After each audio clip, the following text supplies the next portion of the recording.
boys and girls, today we're going to be talking about the artist Henri Rousseau. He's a French artist and we're going to read this book called The Fantastic Jungles of Henri Rousseau.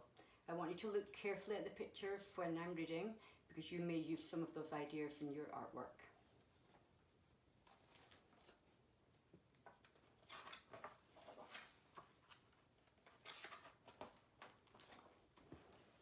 Henri Rousseau wants to be an artist. Not a single person has ever told him he is talented. He's a toll collector. He's 40 years old. But he buys some canvas, paint and brushes and starts painting anyway.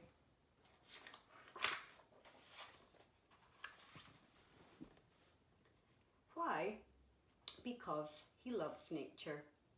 Because when he strolls through the parks of Paris, it's like the flowers open their hearts, the trees spread their arms, and the sun is a blushing ruby, all for him.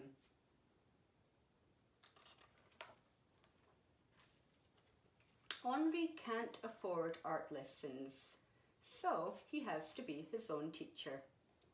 He goes to the Louvre and examines the satiny paintings of his famous artists. To learn about anatomy, he studies photographs and illustrations from postcards, magazines, and catalogues. One day, Henri reads about a big art exhibition. He puts his canvases in a handcart and wheels them to the building where the show will be held. He's 41 years old and this is the very first time he'll display his work. He can hardly wait to hear what the experts will say. Mean things, that's what most of them write. But Henri snips out the articles anyway and pastes them in a scrapbook. Henri walks around the city, gathering ideas for his pictures. He goes to the World's Fair, where a man named Eiffel has built a lattice tower of metal rising several hundred feet into the air.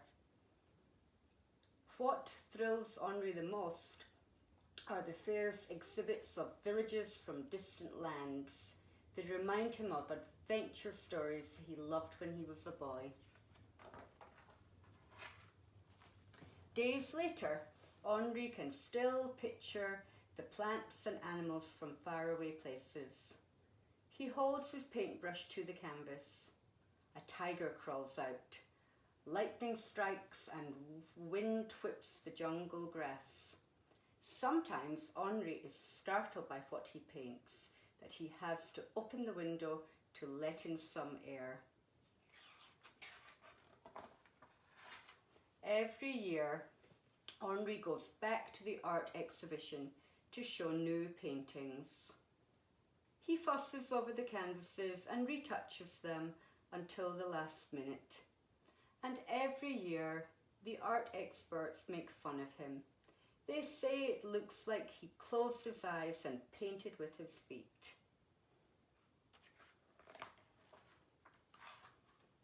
Henri keeps painting and learning.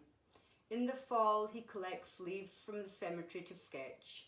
He spends hours drawing at the Jardin des Plantes, where, oh happiness, a gardener sneaks him into the hothouses.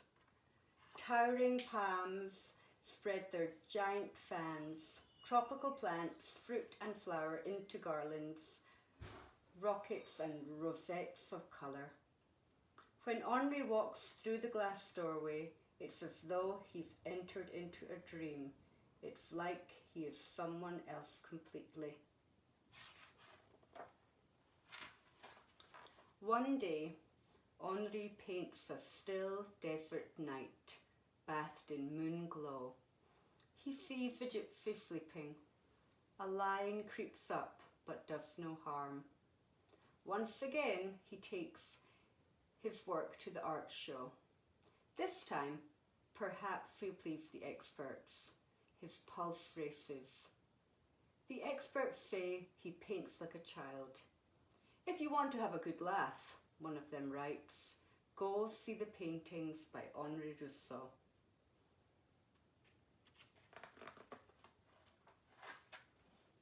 By now, Henri is used to the nasty critics. He knows his shapes are simpler and flatter than anyone else's. But he thinks that makes them lovely. He spends all he earns on art supplies and pays for his bread and coal with landscapes and portraits. In the afternoon, he takes off his frayed smock and gives music lessons. His home is a shabby little studio where one pot of stew must last the whole week. But every morning he wakes up and smiles at his pictures. Henri turns 61 years old. Because of his poverty, he'll never travel to a real jungle. But it doesn't matter. He sees one before him, clear as day.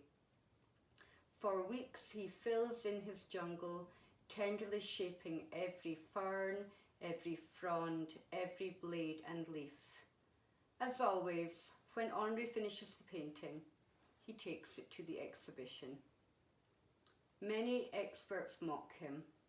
One says only cavemen would be impressed by his art. But this time, several artists disagree. The artists are much younger than Rousseau and are already well known. They befriend him. And whenever Henri has money to spare and stages a concert in his little studio, all the artists come. Along with the grocer, locksmith and other folks from the neighbourhood. They listen to Henri's students and friends play their musical instruments. Henri gives the shiniest, reddest apples to the children.